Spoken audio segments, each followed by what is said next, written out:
An unexpected event that suddenly shifted the world stage and its prophetic significance. Our longtime friend, Pastor Jimmy Evans, joins us to cover the breaking news of Iran's president and foreign minister's sudden death via helicopter crash. Listen as he reveals why he believes this event is prophetically significant and how we should direct our attention in the days to come. If you want to see more interviews like this, be sure to like, comment, and subscribe to our channel to be the first to know when new videos drop. We're so excited to have you and to get your expert opinion on all of this. For those that don't know, Pastor Jimmy, tell us more about the horrendous leadership behind the president and his foreign minister from Iran. I know that he has often been referred to as the butcher.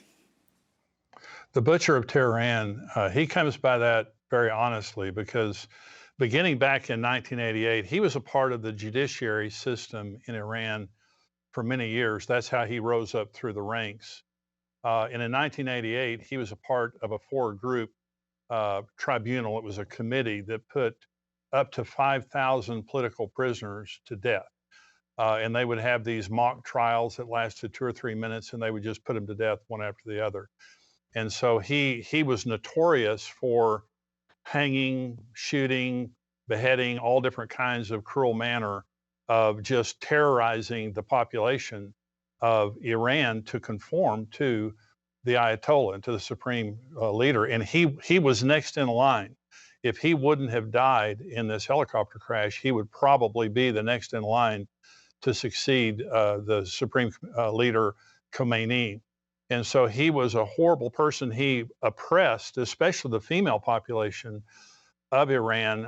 And there was a situation with a young Kurdish girl, and her name was Mahsa Amini, just several years ago. And they were oppressing the female population to try to conform to Sharia law and these stringent, laws related to their dress and behavior and modesty and those kinds of things. Well, she died while she was in police custody, and riots broke out all across the country. So very, very oppressive concerning his own people there in Iran. But concerning Israel, he denied the Holocaust ever existed. He called for a one-state solution in Israel, which was to destroy the nation of Israel, to wipe out the people of Israel, and for, of course, the Palestinians to rule from the river to the sea.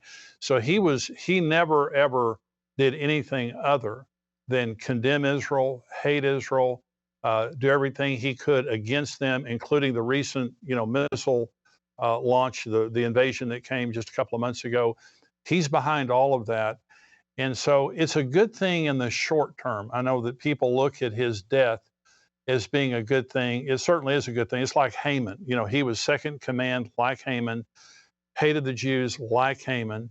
And now God has judged him. He's burning in hell. If there's anyone in hell, he's in hell right now, along with this foreign minister and the others there. But the question that remains is what happens next, because this Mohammed Mokbar, who was the first vice president, is now the acting president. And they have 50 days to select another president to replace Raisi.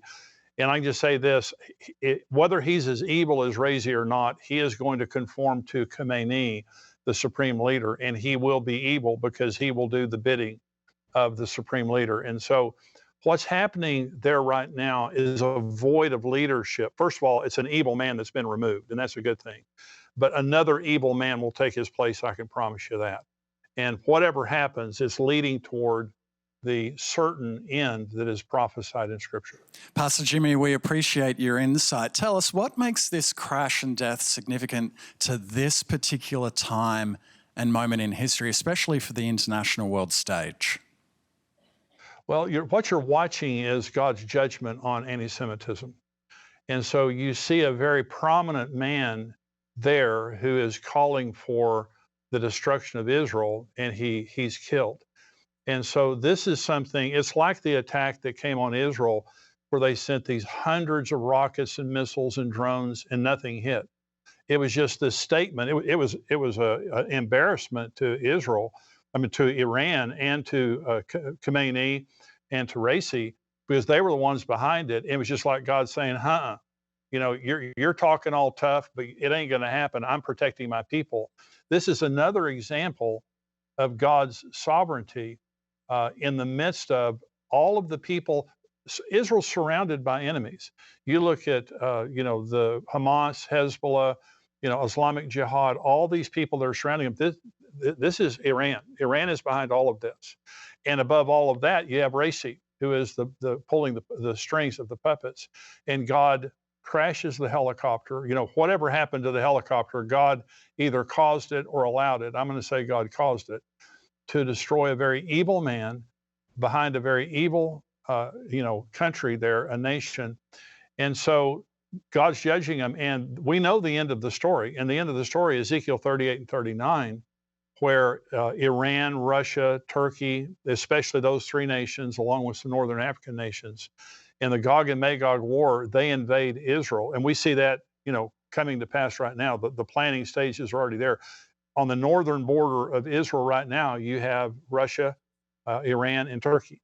And so it's all coming, the stage is being set. But God, when the Gog and Magog war occurs, Israel does not defeat them. God directly defeats them. And so what we're seeing in this, Raisi's death is God is against those people. He's for Israel. As bad as it is in Israel right now, God is protecting Israel.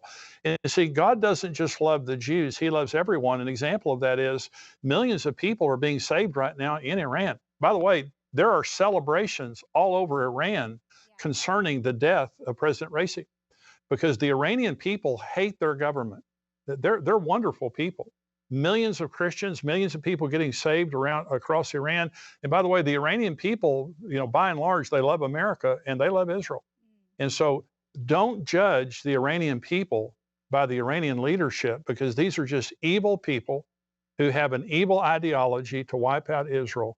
But I believe what we're seeing, Josh and Rachel, is we're seeing God acting the way he's going to continue to act in the end times on behalf of the nation of Israel. Yeah, it's interesting. The Bible is very clear when it says, I will bless those who bless Israel, and I will curse those that curse the nation of Israel. And I just find it so interesting that here Iran attacked Israel, and then shortly after, this is what occurs. I'm just curious, prophetically, has God given you any knowledge on what we can expect next in the midst of these moving pieces? A lot of people are concerned about World War III. Do you think that this is an escalation or a step closer to something like that occurring? Yes, I think that in the short term, I would say Mark Hitchcock and I have written a series of books called What's Next? And we wrote about the, Gaza-Israel war. Right now, our latest book that we've released is on AI and the Antichrist. And so I really do believe one of the next thing that's going to happen, and we could see the Gog and Magog war unfold any day. I mean, it's just right there. I don't know the exact timing of that. But I can say, I believe one of the next significant things that's going to happen is the Antichrist is going to take the world stage. You see the spirit of the Antichrist everywhere. The world today is anti-Israel, it is anti-Bible, it's anti-church, and it's anti-God. All over America, all over the world, you see what's happening today. Well, this is the presentation of the man of sin. The Bible gives him 33 titles in the Old Testament, 13 in the New Testament. I believe that artificial intelligence is actually announcing the arrival of the Antichrist, because it has a supernatural power to deceive humanity as never before in the history of mankind. So if I'm talking prophetically, we know that there's going to be wars, and one of the major wars is the Gog and Magog war. World War III, as it would be known, is really not until the end of the tribulation, which is the Battle of Armageddon. There's going to be some wars. I don't know the exact timing, but we see all of those things, the stage is being set right now.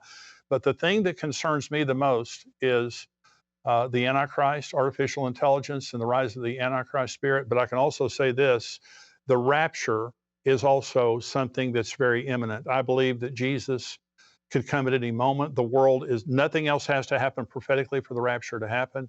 And I believe that as Christians, we just need to remember, Jesus said, when you see all these things happening, look up and lift up your head, your redemption is drawing near.